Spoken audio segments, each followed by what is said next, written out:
ciencia. No, el hombre no viene del mono. La increíble historia del hallazgo que cambió todo lo que sabemos sobre el origen del ser humano. El periodista científico Kermit Patterson publica Hombres fósiles. Capitán Swing.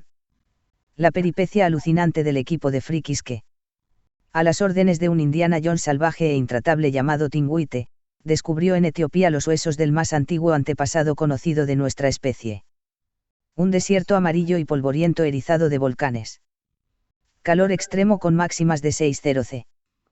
Tribus hostiles como los Afar y los Isa en guerra civil indefinida por el agua, las tierras de pastoreo y el territorio, armadas con AK-47 que primero disparaban y después preguntaban. Y toda clase de animales salvajes, como un león que merodeaba por las inmediaciones. En este escenario inhóspito y hostil conocido como la Depresión de Afar. En Etiopía, un extravagante grupo de occidentales y nativos logró hace justo 30 años un descubrimiento que puso patas arriba todo lo que hasta ese momento se sabía sobre los orígenes del ser humano. En 2009, 15 años después de un obsesivo trabajo sobre los fósiles hallados, lo hicieron público, soltaron la bomba. Y se hizo el silencio. Nadie quiso creerlos.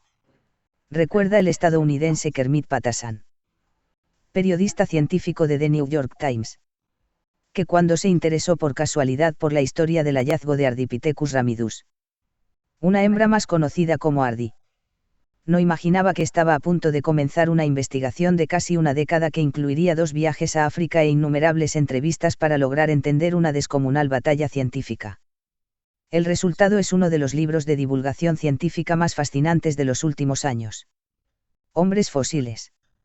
La búsqueda del esqueleto más antiguo y los orígenes de la humanidad, Capitán Swing. Ardi reventó el mito de nuestros orígenes y dio nuevas respuestas inesperadas a preguntas fundamentales. ¿Por qué empezamos a caminar erguidos?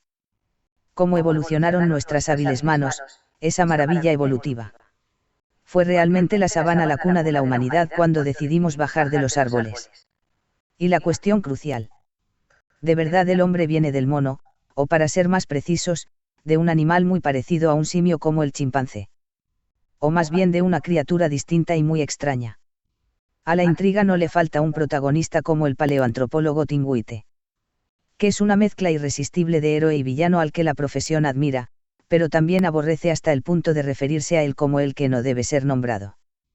El lector curioso por estos asuntos habrá leído el bestseller El primer antepasado del hombre, 1981, en el que Donald Johanson relataba el descubrimiento del homínido Lucy, el Australopithecus afarensis de 3 millones de años descubierto en los 70 que durante algún tiempo exhibió la credencial de madre de la humanidad. En las páginas de aquel libro conocíamos a un joven y brillante estudiante en prácticas que acabaría formando un imparable dúo científico con Johanson. 3 décadas después aquellos 2 amigos y portentosos descubridores de fósiles se odiaban. ¿Qué había ocurrido? Tim siempre fue intransigente con la ciencia, insistente en la exactitud de los hechos, adicto al trabajo y no siempre diplomático, cuenta Kermit Patterson por correo electrónico.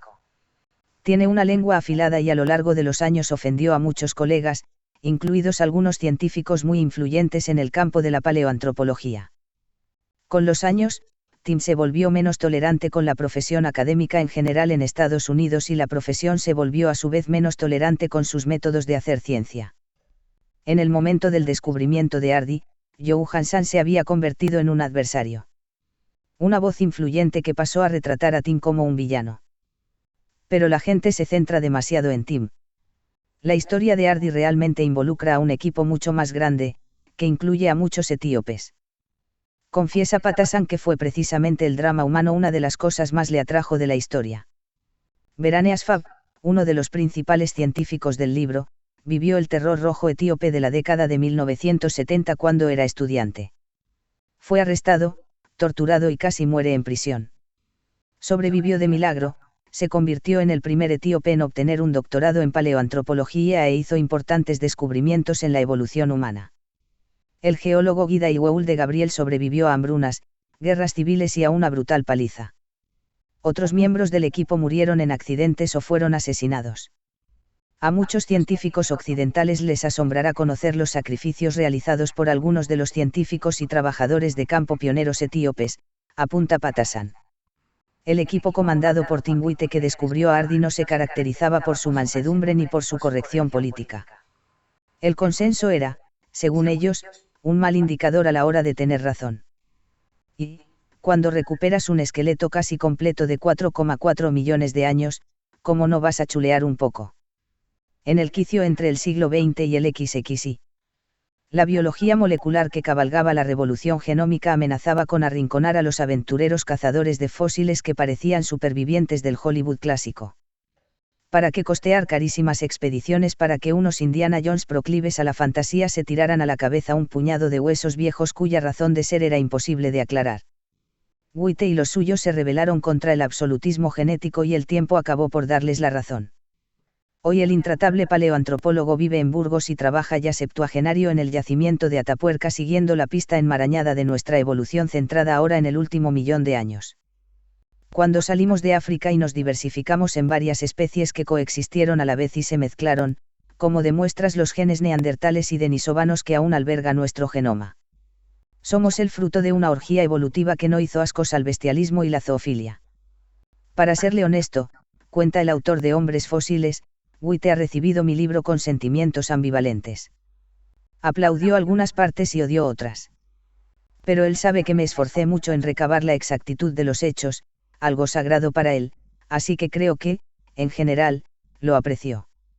En cierto modo, me siento mal porque el libro lo siguió y perturbó su nueva vida en España entre los cavernícolas. Si se lo encuentra, salúdelo. Patterson aclara que tanto los fósiles como la biología molecular son valiosas fuentes de información. También los estudios sobre el comportamiento de nuestros primos, los grandes simios, añade. El conflicto a menudo se reduce a qué línea de evidencia se prioriza. Los descubrimientos suelen ser muy específicos, pero a veces la gente extrapola hallazgos limitados a grandes teorías de la evolución humana. Este, según él, es un error clásico de la antropología. Intentar responder preguntas gigantescas sobre nuestros orígenes con evidencia limitada. A menudo, estas teorías revelan más sobre los humanos modernos que sobre los antiguos, cuenta. Este es un tema recurrente en el libro porque intenté contar la historia de Hardy en un contexto histórico. ¿Por qué con tanta frecuencia colapsan las grandes teorías sobre la evolución humana? ¿Por qué fueron construidos sobre cimientos defectuosos? Cuando un fósil asombroso como Hardy sale de la Tierra, las viejas teorías se van a la tumba. Hardy era un monstruo, una quimera, una parodia de la leyenda del eslabón perdido.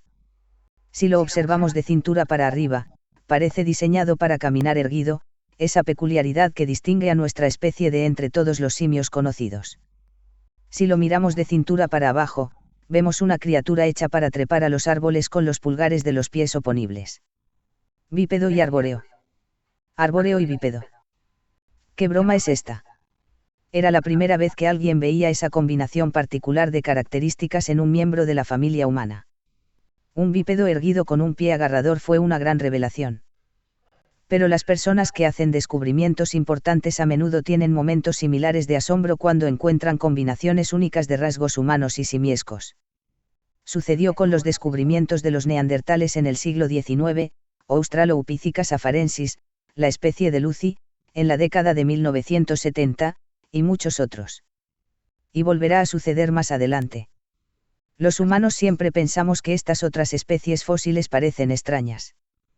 Pero tómese un minuto para considerar lo extraños que debemos parecerle a un observador imparcial. Imaginemos que un científico alienígena de otro planeta llegara a la Tierra y estudiara todas las especies de simios y monos existentes. ¿Cuál parecería más extraño en comparación con todos los demás? Los humanos. Hay innumerables teorías acerca del origen del bipedalismo, pero hasta que Hardy despertó de su sueño de eones, el argumento podría resumirse así. Hace entre 6 y 4 millones de años, la rama común de simios y humanos se separó en dos. De la primera evolucionarían los 4 grandes simios actuales, todos ellos cuadrúpedos. Chimpancés, bonobos, el lascivo chimpancé enano, gorilas y orangutanes. De la segunda, usted, bípedo lector.